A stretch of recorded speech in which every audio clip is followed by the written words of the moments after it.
17-18 जनवरी 2025 को अंतर्राष्ट्रीय सम्मेलन आयोजित किया जाएगा जीएसएस कॉलेज सुजला सुजानगढ़ में। बुधवार को प्रिंसिपल विनीता चौधरी और आयोजन सचिव प्रोफेसर बीएस बेरवा सहित कॉलेज स्टाफ ने सम्मेलन के ब्रोशर का विमोचन किया।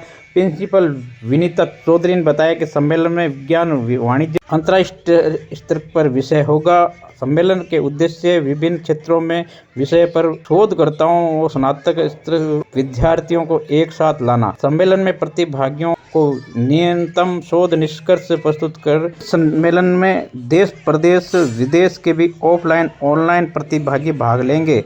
कॉलेज प्रशासन ने जारी प्रेस गवर्नमेंट कॉलेज सुजानगढ़ अपने इतिहास में पहली बार एक इंटरनेशनल कॉन्फ्रेंस आयोजित कर रहा है 17-18 जनवरी को, जिसमें हमने जो अंतर्राष्ट्रीय स्तर पे बहुत सारे जो हमारे एकेडमिशियंस हैं, सब्जेक्ट एक्सपर्ट्स हैं, उनसे बात की है और उन्होंने ऑफलाइन एंड ऑनलाइन मोड पे हमसे जुड़ना उन्होंने यस कर दी है।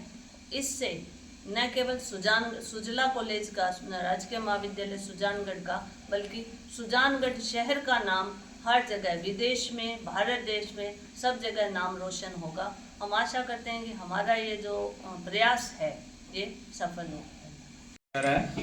इस अंतर्राष्ट्रीय सेमिनार सम्मेलन में देश विदेश के विभिन्न भागों से प्रतिभागी शोधार्थी और एकेडमिशियन भाग लेंगे। सुजानगढ़ महाविद्यालय के द्वारा ये पहला प्रयास किया जा रहा है। अभी हमने जिन लोगों से संपर्क किया है तो विदेश से अंतर्राष्ट्रीय स्तर के जो south Asia, Canada, Asthana, Norway, Iran आदि देशों से ऑफलाइन और ऑनलाइन मोड पर प्रतिभागी है, उनके जुड़ने की पूरी संभावना है।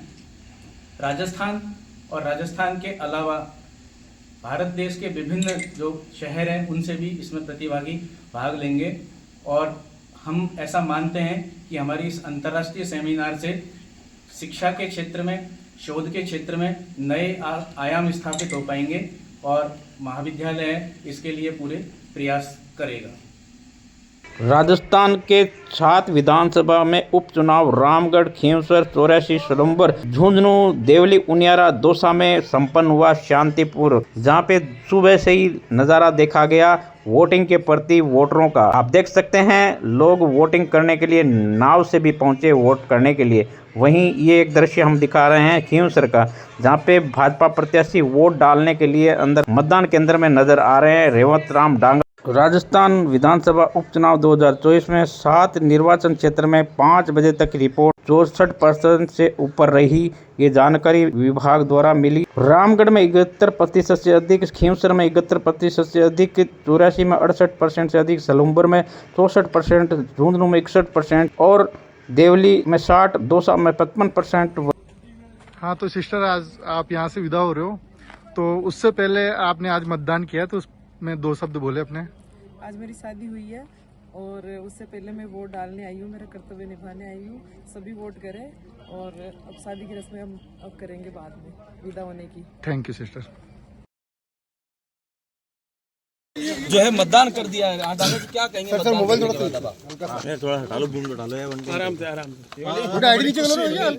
इस बार परिवर्तन होगा सामने देखो। और खींवसर में कमल खिलेगा भारी मतों से। यहाँ से भारतीय जनता पार्टी सर सामने देखो, मतदान कर दिया है। हाँ बताइए, मतदान कर दिया है, कैसा लग रहा है और किस तरह पूरा ये चुनाव आप देखते हैं? अच्छा लग रहा है। मैं क्या देख रहा हूँ, इस बार खींवसर की आम जनता चुनाव लड़ रही है। इतना जनता के अंदर उत्साह है, आप जहाँ भी देखो 7 बजने को 7:15 बजे और लाइनें लगी। लोगों के अंदर बहुत बड़ा उत्साह है। आम जन परिवर्तन चाहते हैं। तो इस बार खींवसर की जनता चुनाव लड़ रही है। 36 कौम के लोग मिलकर चुनाव लड़ रहे हैं और भारतीय जनता पार्टी की एक ऐतिहासिक जीत होगी। जो 23 तारीख को मतगणना परिणाम आएगा, वो चौंकाने वाला परिणाम आएगा। खींवसर में पिछली बार नजदीकी मुकाबले में आप हार गए थे, लेकिन इस बार कितना आपको लग रहा है हार जीत का अंतर बढ़ेगा, घटेगा, क्या रहने वाला है? मैंने बता दिया ना, बहुत ऐतिहासिक जीत होगी। भारतीय जनता पार्टी यहाँ से कमल खिलेगा, भारी अंतर से जीतेंगे। कुछ इलाकों में जो बूथ है वहाँ पर सुरक्षा बढ़ाई गई है, क्या फर्जी वोटिंग या उस तरह की चीज़ों को लेकर भी आप तैयारी कर रहे हैं? सभी ऐसे विधानसभा क्षेत्रों में होते हैं, अति संवेदनशील केंद्र होते ही हैं जहाँ बूथ, तो यहाँ भी है ऐसे, तो वो तो व्यवस्था है, सरकार का काम है। जहाँ अति संवेदनशील केंद्र बूथ है उस पर सरकार निगरानी जरूर रखेगी। वो तो व्यवस्था बनानी वो सरकार को, विपक्षी नेता सरकार कह रहे हैं कि सरकारी मशीनरी का दुरुपयोग प्रशासन का काम। कोई सरकारी को देख लो कहाँ है सरकारी मशीनरी। मैं पैदल आया मेरे घर से, कोई सरकारी ऐसे कोई नहीं। मतलब जनता चुनाव लड़ रही है यहाँ, तो कोई मंत्री संतरी है ही नहीं। आपको दिखाई दिया मंत्री कहाँ? कोई मंत्री संतरी कोई नहीं। ऐसे ही वो तो बेवकूफ़ी बातें करते हैं जी। उनका तो कौन करता है वो आपको पता ही है। आप बताओ ना। मैं तो वो जनता बता देगी शाम तक। शाम तक क्या बताने वाली जनता? जनता परिवर्तन करेगी। परिवर्तन 10 महीने पहले भी मौका था, नहीं हुआ। ऐसे कुछ हमारे भारतीय जनता पार्टी के वोट कुछ बंट गए थे और आम चुनाव था। जनता ने खूब भारतीय जनता पार्टी के पक्ष में मतदान किया, लेकिन कुछ पार्टी की वोटों का कुछ इस बार पक्का मिलने की उम्मीद है। इस बार तो आम जन चुनाव लड़ रहे हैं। खींवसर की 36 कौम की जनता चुनाव लड़ रहे हैं, तो इस बार तो परिवर्तन जरूर होगा और चौंकाने वाला परिणाम आएगा। जो 23 तारीख को जो मतगणना और रिजल्ट आएगा वो चौंकाने वाला है। ठीक है। राजस्थान विधानसभा में उपचुनाव में देवली उनियारा में निर्दलीय प्रत्याशी नरेश मीणा ने एसडीएम को थप्पड़ मार दिया। एसडीएम अमित चौधरी को थप्पड़ मारा है।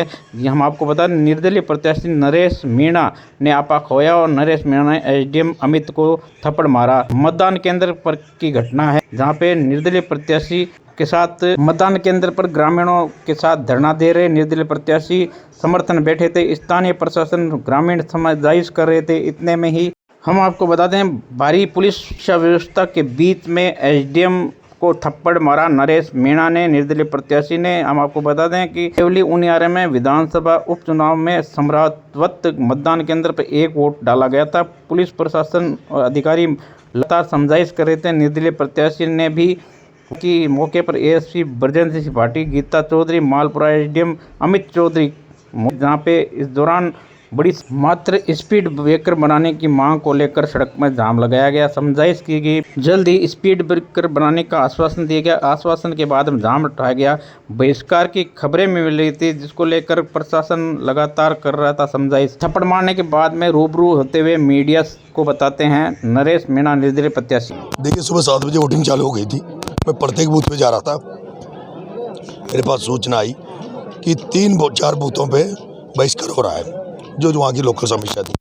जब मुझे पता था इस गांव में, तो यहाँ गांव में आया हूँ, बहिष्कार करके गांव में बैठे थे। मैंने बात करी, मैं वोट डालो। उन्होंने कहा साहब हम तक वोट नहीं डालेंगे जब तक कलेक्टर आके हमें आश्वस्त नहीं करे। तो मैंने फिर कलेक्टर साहब से सुबह बात भी करी थी कि मेरा जो बैलेट नंबर था ईवीएम पे, वो भी हिंडोली में एक दलित महिला के साथ मारपीट करी थी और वो एपीओ हुआ था अमित चौधरी। उस अमित चौधरी ने यहाँ एक आंगनबाड़ी में एक जो महिला होती है उसको, एक जो टीचर है यहाँ पे उसको, और आंगनबाड़ी का जो महिला का जो पति था वो अपंग था, उन तीनों को दादागिरी से कि तुम्हें सस्पेंड कर देंगे, तुम्हारी नौकरी खा जाएंगे, तुम वोट डालो। और उनको तीनों को ज़बरदस्ती ले जाकर वोट उन्होंने डलवाया है। उस महिला ने अपना इंटरव्यू भी सबके सामने दिया है। उसके बाद हमें जब पता लगा, तो जिस तरह से पिछले 25 तारीख से मेरे साथ हो रहा है, मेरे पोस्टरों को फाड़ा जा रहा है। मेरे लड़के अभी अलीगढ़ में थाने में बंद है। रात को मेरे लड़के बंद किए गए, मेरे को प्रचार करने से रोका जा रहा था। हर जगह ये प्लान किया गया कि भाई धीमी वोटिंग हो, इनके लोगों को वोटरों से को जाने से रोका जाए। यहाँ भी हमने देखा कि अभी तक कलेक्टर नहीं आई। ये बड़ा दुर्भाग्य है। एसपी यहाँ बैठा होता, अभी मैंने आधे घंटे पहले कह दिया भाई एसपी को बुला लो, मान लेंगे, लेकिन एसपी यहाँ होते हुए भी एसपी नहीं आया। डिप्टी को भेज रहे हैं और डिप्टी कह रहा मैं आश्वासन दे दूं 2 दिन बाद में अगर हम लाख लोगों को लेकर अगर कलेक्टर का घेराव करेंगे इस मुद्दों को लेकर, तो कलेक्टर कहेगा मेरे पास तो सूचना नहीं थी। हम ये चाहते थे आज रिटर्न में केवल कलेक्टर सीएम को मैसेज कर दे भाई इन गाँव को देवली से वापस उपखंड, जो इनका उनियारा से हटा के इनको देवली उपखंड किया है, जो उनियारा इनके 15 किलोमीटर पड़ता है, देवली 95 किलोमीटर पड़ता है। ये पूरा पंचायत का गाँव, 8 गाँव पंचायत में, उन सबका ये मुद्दा था। इन्होंने कहा भाई हमें वहाँ से हटा कर, तो लेकिन कलेक्टर ने हमारी अनसुनी करी और अभी तक कलेक्टर यहाँ नहीं आई है। फिर लास्टली हमने होपलेस हो गए, क्योंकि इनका ये मनसा है, इनकी ये मनसा थी नरेश मीणा यहाँ बैठा रहे, इसका वोट डिस्टर्ब हो, वातावरण गंदा हो और यहाँ का जो मतदाता 800 मतदाता है वो भी वोट नहीं डाले, क्योंकि बहिष्कार का दिन उन्होंने 3 वोट डला गए, फॉर्मेलिटी कर ली थी, वही बहिष्कार नहीं है, 3 वोट डल गए जो तो ये अपने वो करना चाहते जो कर्मचारियों से डलवाए। लेकिन अब ये तय हुआ है कि जो लड़ाई हम लड़ रहे हैं उसमें वो चाहते हमसे ये थे कि वोटिंग नहीं हो तो हमारा उनका मकसद सफल हो रहा था। ऐसे में मैंने अभी फैसला लिया है, एक सीओ साहब आए रघुवीर सिंह जी, उन्होंने कहा मैं आश्वासन दे दूं, हमने मना कर दिया, सीओ का लेवल का नहीं है, सीओ का लेवल का होता तो हम एसडीएम से बात कर लेते, हमने कहा कलेक्टर लेवल की बात है, हमने सीओ से मना कर दिया, आप आश्वासन मत दो, हमें आश्वासन की जरूरत नहीं है, हमें कलेक्टर का आश्वासन चाहिए। मैंने उसके बाद सभी गाँव वालों से कहा है आप अपना वोट चालू करें, उनका वोट डल रहा है, मैं यहाँ बैठा हूँ, यहीं बैठेंगे, मैं यहाँ अन्य बूथों पर भी जाएंगे, मैं कहीं नहीं जाऊँगा, मैं यहीं बैठा हूँ। जैसे इनकी वोटिंग खत्म होगी मैं इस गाँव से मंत्रणा करूँगा, अगर इस गाँव और 8 गाँव से जिस पंचायत में पड़ते हैं 8 गांव जिनकी ये समस्या है, और यही नहीं मोहम्मदगढ़ की भी समस्या है, उनको भी उनियारा से तोड़ के नगर फोर्ट में जोड़ दिया गया, देवली में जोड़ा गया। वो जितने भी गांव जो इस परेशानी में जूझ रहे हैं उनकी मैं बैठक लूँगा, और अगर ये फैसला सुनाते हैं, अगर ये आंदोलन की राह पे चलते हैं तो मेरा तो मन है, मेरी इच्छा इनसे प्रकट कर दूंगा गाँव वालों से। मेरी इच्छा नरेश मीणा की ये है कि जब तक कलेक्टर यहाँ नहीं आएगी जब तक नरेश मीणा तो अनशन पे रहेगा, यहाँ से जाके हम हाईवे पे कुछ करेंगे कहेगा। पूरे क्षेत्र की अगर बात की जाए, बात हुई है मतदान जो है, आपके जो लोग हैं वो मतदान पे ध्यान दे रहे हैं या यहीं तक सीमित हो गए आप लोग? मेरा यहाँ कोई नहीं है, 100% मतदान हो रहा है, पूरी जी जान से लोग मतदान करने में लगे हुए हैं। मैंने सबको मना कर दिया, कस्में दे दी थी, यहाँ बाहर गया मैंने कस्में दे दी, यहाँ आने की जरूरत नहीं है, आप अपना अपना बूथ संभालो, मैं अकेला बहुत हूँ। आज की घटना के बाद किस तरह की उम्मीद है चुनाव परिणाम को लेकर? मैं चुनाव जीतूंगा और मुझे फर्क नहीं पड़ता। अब मैं इस घटनाक्रम से आज मेरा नुकसान भी हुआ होगा बड़ा, मुझे 8-10 हज़ार वोटों का नुकसान हुआ होगा, मुझे फर्क नहीं पड़ता। मैं राजनीति ऐसी कर रहा हूँ जिस राजनीति में पद कोई बड़ा अहम नहीं होता। मैं कर्नल बैंसला के पद चिन्हों पे चल रहा हूँ, मैं काशीराम के पद चिन्हों पे चल रहा हूँ, मैं लोकेंद्र सिंह कालवी के पद चिन्हों पे चल रहा हूँ, जो लोग खुद नहीं बने पर जिनमें पहचान बनाई, जिनकी मूर्तियाँ लग रही है। मेरा ही निवेदन, आज जो घटना हुई मेरे को पता लगा है कि उसको जाति विशेष से जोड़ा जा रहा है। मैं आपसे एक विशेष बात कहना चाहता हूँ, किसी कर्मचारी अधिकारी की कोई जाति नहीं होती, किसी भी कर्मचारी अधिकारी कोई कास्ट नहीं होती। अगर वो एसडीएम होता, उसके शीश पे नहीं लिखा होता कि वो जाट है या वो कोई फलानी जाति का है, वो अगर मीणा होता तो भी पिटता। और मैंने थप्पड़ मारी है, मैं मानता हूँ, और उसके मैंने दुखी हूँ कि उसकी 1 पड़ी, उसके 2 पड़नी चाहिए। जब मुझे ये पता लगा, ये अफसोस अब हो रहा है, अफसोस इसलिए हो रहा है मुझे, जब बाद में ये पता लगा कि इस अमित चौधरी ने हिंडोली में एसडीएम रहते हुए एक दलित महिला के साथ बदतमीजी करी थी, उस दलित महिला के साथ मारपीट करी थी, उस मामले में एपीओ हो चुका है। और ये इतनी एकड़ी में ये गुंडा मानता है अपने आप को, वही गुंडागर्दी यहाँ कर रहा था, जबरदस्ती वोट दिला रहा था। मैं उन जाट भाइयों से कहना चाहता हूँ जो इसको जाति का मानते हैं, अगर ऐसा मानते रहे, कल से इस देवली उनियारा में एक नारा दिया है मैंने कि अगर कोई अधिकारी कर्मचारी विचार करेगा, कोई किसान आमजन से अगर रिश्वत खाएगा तो उसको नरेश मीणा काला मुंह करके गधे पे बिठाएगा। वो किसी का होगा, कर्मचारी तो जाति सबकी है, लेकिन मानना कि कोई इसका मतलब कोई ब्राह्मण तो ब्राह्मण नाराज, बनिया से होगी बनिया नाराज, गुजर से होगी गुजर नाराज। मुझे क्या पता, यहाँ तो एसडीएम शत्रुघ्न गुजर लगा हुआ था, अगर वो होता तो उसके भी पड़ती, मीणा होता तो मीणा के पड़ती, कोई राजपूत होता राजपूत के पड़ती वो तो पढ़नी थी, और वो कम पड़ी इसके तो कि जिस आदमी ने दलित महिला के साथ अत्याचार किया था उसके कम पड़ी। मैं अभी आंदोलन कर रहा हूँ, इसमें कार्रवाई चाहता हूँ, जिस तरह से वो महिला मुकदमा दर्ज करा रही है वो मुकदमा दर्ज हो और उसके खिलाफ कार्रवाई हो, तभी जाकर हम अपना आंदोलन वापस। सचिन पायलट को अपना आइडियल मानते हैं, वो बहुत बड़ा आइडियल है और मैं खुद उनके जैसा बनना चाहता हूँ। देखिए पायलट साहब को मैं आदर्श मानता हूँ, क्योंकि ग्रामीण और किसान परिवारों को के लोगों को पसंद करते हैं, वो शोषित लोगों को आगे ले जाना चाहते हैं। और लेकिन वो स्वर्गीय राजेश पायलट का बेटा है और नेता का बेटा है, खुद राष्ट्रीय नेता है। मैं तो एमएलए नहीं हूँ, मैं तो एक साधारण परिवार में पैदा हुआ हूँ। मेरे तो हर पल में पंगा है, हर पल में संघर्ष लिखा हुआ है मेरे तो। मेरी कोई सुनने नहीं है। सचिन पायलट को जब अजमेर से रवाना हुआ वो भी उतरा ना, उसका भी देरे टूटा ना, वो भी मानेसर गया ना, मानेसर से वो गए, कांग्रेस पार्टी का विरोध किया ना, धरना दिया ना मानेसर में। उसी तरह से वो अजमेर से रवाना हुए कांग्रेस के खिलाफ, जयपुर तक रवाना हुए, देरे टूटा ना। अब ठीक है, थोड़ा सा उग्र हो जाता हूँ क्योंकि मैं अभी तो थोड़ा ऐसे परिवार में पैदा हुआ, ज़्यादा सीखा नहीं। वो राष्ट्रीय परिवार में पैदा हुए जहाँ उनको पल पल सिखाया गया। Thank you.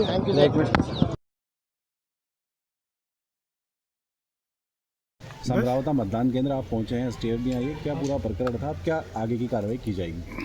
देखिए, समरावता जो गांव है, यहाँ पे जो पोलिंग बूथ है उस पर कुछ ग्रामीणों के द्वारा मतदान का बहिष्कार किया जा रहा था, जिसके लिए प्रशासन के अधिकारी, पुलिस के अधिकारी पहुंचे और उन्होंने समझाइश के प्रयास किए। इसी बीच जो निर्दलीय प्रत्याशी थे हरीश मीणा, उनके द्वारा वो मतदान केंद्र में भागते हुए आए और उन्होंने जो एरिया मजिस्ट्रेट थे अमित चौधरी, उनके साथ मारपीट की। तुरंत इसको संज्ञान में ले लिया गया है और वो पर्याप्त पुलिस बल है ताकि कोई भी कानून व्यवस्था की स्थिति इसमें और फर्दर उत्पन्न ना हो, वो हमने नियोजित कर दिया गया है। मैं स्वयं यहाँ पे अपनी टीम के साथ विजिट किया है। अभी स्थिति नॉर्मल है और आगे जो भी विधिक कार्रवाई होगी वो उसमें अपनाई जाएगी। सर, प्रशासन या पुलिस कोई मुकदमा दर्ज कर रहा है इस संबंध में आज की घटना? डेफिनेटली वो विधिक प्रक्रिया है, वो उसका पार्ट रहेगा और उसमें उचित कार्रवाई जो है इसमें की जाएगी। ठीक है, लोगों से बात